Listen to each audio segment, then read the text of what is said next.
எனக்குலாம் இருக்கு. உனக்கு நீ தானே இருக்கோம். உனக்கு தானே பிறந்த நாள். உனக்கு தான் எனக்கு 70 வயசு ஆச்சு. 70 வயசு ஆனா 100 வயசு ஆனா என்ன நீ எப்போது எனக்கு குழந்தை தானே. வா கேக் குடிச்சு சின்ன மெமரிஸ் தான். ஹாப்பி பர்த்டே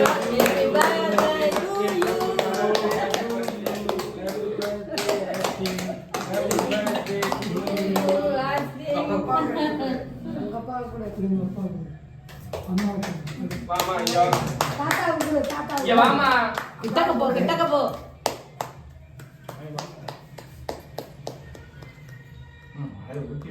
ஊட்டி விடுங்க. நீங்க 2 பேரும் ஊட்டி விடுங்க.